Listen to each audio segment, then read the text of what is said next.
Assalamualaikum warahmatullahi wabarakatuh. Selamat pagi dan salam sejahtera bagi kita semua. Kami dari kelompok 3 Merin Bentos akan mempresentasikan hasil kerja dari kelompok kami. Sebelum itu, izinkan saya untuk memperkenalkan kelompok saya. Yang pertama ada Bu Ana Insan Kamil, kedua saya sendiri Maura Tarisafa, yang ketiga Elsa Syafiluma, keempat Arinda Mehayatun, kelima Dandifatur Rahman, keenam Swastika Bayu, ketujuh Eni Fitria, kedelapan Siti Fatimah, dan yang terakhir Surya Rahman. Pokok bahasan kita kali ini yang pertama adalah definisi dari Merin Bentos, klasifikasi, morfologi, karakteristik, habitat, pola adaptasi, food and feeding, dan peranan Merin Bentos. Definisi bentos. Bentos berasal dari bahasa Yunani yang berarti kedalaman laut. Bentos adalah organisme yang mendiami dasar perairan atau tinggal dalam sedimen dasar perairan. Merupakan hewan melata, menetap, menempel, memendam, dan meliang di dasar perairan tersebut, yang berperan penting dalam proses dekomposisi dan mineralisasi material organik yang memasuki perairan. Bentos ini hidup pada lumpur, pasir, batu, kerikil, maupun sampah organik di dasar perairan. Organisme ini umumnya hidup di zona bentik, mampu beradaptasi dengan tekanan air dalam serta arus perairan yang deras, dan sebagian atau seluruh siklus hidupnya berada di dasar perairan. Bentos di perairan memiliki peran sangat penting, yaitu sebagai indikator kualitas perairan, karena sifat bentos yang diam atau menetap dan tidak banyak dipengaruhi oleh faktor lingkungan baik arus maupun gelombang. Selanjutnya akan disampaikan oleh teman saya, Maura. Berdasarkan sifatnya, bentos dibagi menjadi dua. Yang pertama ada fitobentos, yaitu organisme bentos yang bersifat seperti tumbuhan. Fitobentos terdiri dari tumbuhan dan alga yang hidup di dasar lingkungan akuatik dan merupakan organisme autotrofik. Yang kedua ada zoobentos, yaitu organisme bentos yang bersifat seperti hewan. Zoobentos terdiri dari 5 kelompok, yaitu moluska, polychaeta, crustacea, echinodermata, dan kelompok lainnya yang terdiri atas beberapa takson kecil seperti Pogonopora dan lain-lain. Berdasarkan ukurannya, bentos dibagi menjadi 3. Yang pertama ada makrobentos, yaitu organisme yang hidup di dasar perairan dan tersaring oleh saringan yang berukuran mata saring 1x1 mm, yang pada pertumbuhan dewasanya berukuran 3-5 mm.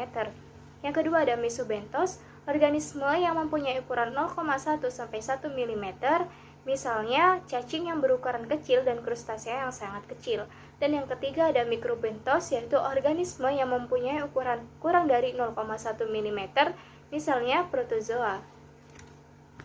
Klasifikasi bentos yang selanjutnya berdasarkan habitatnya dibagi menjadi 3.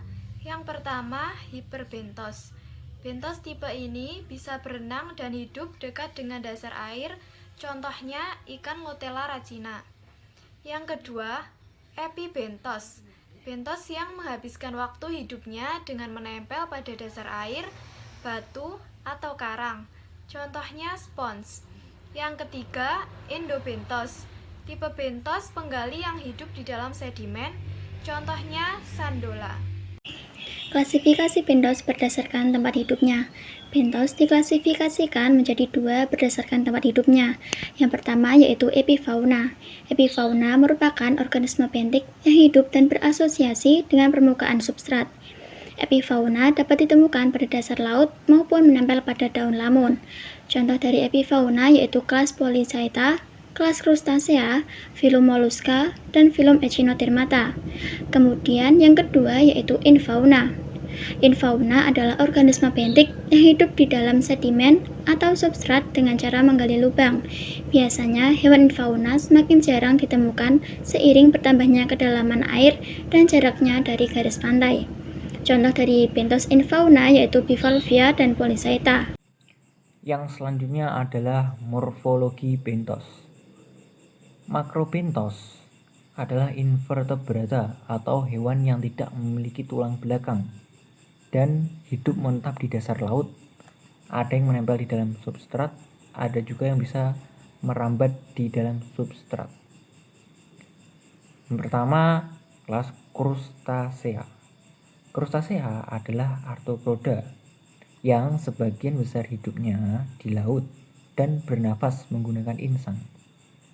Kelas Crustacea terdiri dari 3 bagian tubuh, mulai dari kepala dan dada yang akan bergabung membentuk kepala dada atau yang biasa disebut dengan cephalothorax.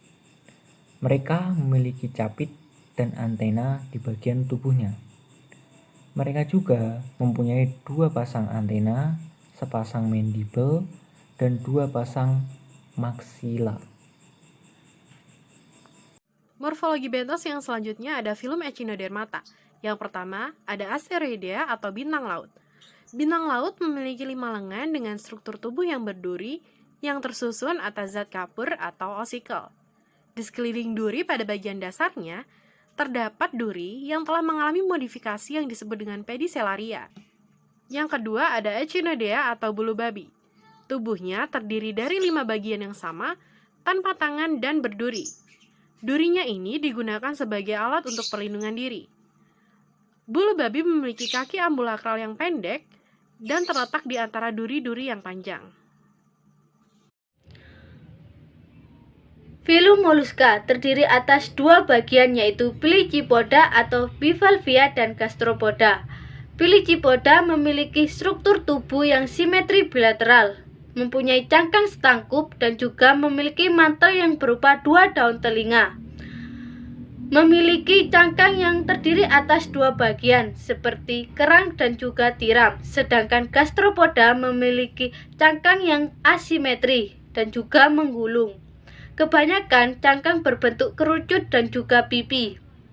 Memiliki struktur tubuh bagian kepala, seperti menyatu dengan kaki. Selanjutnya yaitu karakteristik dari bentos. Karakteristik dari bentos sendiri ialah bentos dapat sepenuhnya berupa sesil. Mereka mengembangkan struktur yang memungkinkan mereka untuk melekat pada substratnya. Sebagai contoh ialah rhizoid atau alga, cakram pengikat alga dan anemon, spesies bekam yakni mollusca, dan kelenjar penyemenan yakni krustasea dan juga mollusca. Bentos dapat membentuk sebuah koloni. Bentos telah mengembangkan berbagai macam struktur yang memungkinkan mereka untuk bergerak di bagian bawah. Sebagai contoh ialah pseudopoda atau protista, kaki dengan kuku tajam yakni krustasea, sirip yakni ikan, dan kaki ambulakral yakni Echinodermata. Selanjutnya, bentuk tubuhnya telah dimodifikasi untuk lebih beradaptasi dengan substrat, meratakan, atau menjadi depresi. Misalnya yaitu flounder, garis laut, dan bintang laut. Berikutnya, organisme muncul dalam berbagai ukuran. Klasifikasi ukuran tersebut yaitu makrobentos, meibentos, dan mikrobentos. Yang terakhir, hewan-hewan bentos dapat hidup di atas substrat yang disebut epifauna atau di dalam substrat yang disebut infauna. Ikan yang hidup di kolam air tetapi dekat di bagian bawah dan tidak langsung di atasnya disebut demersal. Habitat bentos. Bentos umumnya hidup di atas maupun di bawah dasar laut atau pada wilayah yang disebut zona bentik maupun dasar daerah tepian. Makrobentos hidup di bagian sedimen di dasar perairan, lumpur, pasir, maupun sampah organik di dasar perairan, hidup menempel, menetap, atau meliang di dasar perairan. Beberapa bentos mampu hidup di dekat pantai, bahkan di daerah pasang surut, di mana mereka dapat bertahan hidup di luar air selama berjam-jam berkat adaptasi khusus. Yang selanjutnya adalah pola adaptasi bentos. Yang pertama ada adaptasi tingkah laku. Pada kelas gastropoda dan bivalvia, mereka mempunyai operkulum yang dapat menutup rapat celah cangkang. Ketika air surut, mereka akan masuk ke dalam cangkang lalu menutup rapat operkulum sehingga kekurangan air dapat diatasi. Pada filum mollusca, mereka akan menggali atau membenamkan diri di dalam pasir. Untuk gastropoda, mereka akan melindungi diri di balik bebatuan untuk menghindari arus dan gelombang. Yang kedua, ada adaptasi anatomi.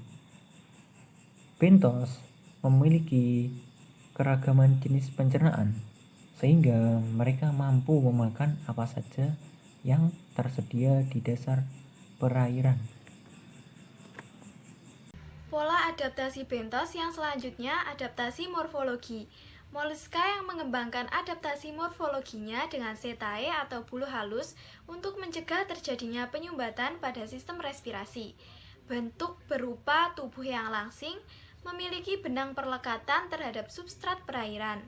Adaptasi yang selanjutnya yaitu adaptasi fisiologis, pembentukan setae dan silia dalam menghadapi kondisi kekurangan oksigen di substrat perairan. Berikutnya, berdasarkan kebiasaan makannya, bentos dibagi menjadi dua. Yang pertama, fluid feeder adalah hewan yang menyaring partikel-partikel detritus yang masih melayang dalam perairan. Contohnya, Balanus, Crustacea, Naeris, Polychaeta, Crapedula, Gastropoda. Yang kedua, deposit feeder adalah hewan bentos yang memakan partikel-partikel detritus yang telah menghadap pada dasar perairan. Contohnya, Tarella dan Amphitela, yaitu Polychaeta. Talenia dan Arba, yaitu Bivalvia. Umumnya, makrobentos mengkonsumsi zat hara yang berupa detritus yang menghadap di permukaan. Peran marine bentos yang pertama dapat membantu mendaur ulang bahan-bahan organik, kedua berperan penting dalam siklus rantai makanan, yang ketiga dapat membantu proses mineralisasi, dan yang keempat karena memiliki siklus hidup yang panjang serta pergerakan yang terbatas, organisme bentos bisa dijadikan sebagai indikator terjadinya pencemaran. Sekian presentasi dari kelompok kami, kurang lebihnya mohon maaf. Wassalamualaikum warahmatullahi wabarakatuh.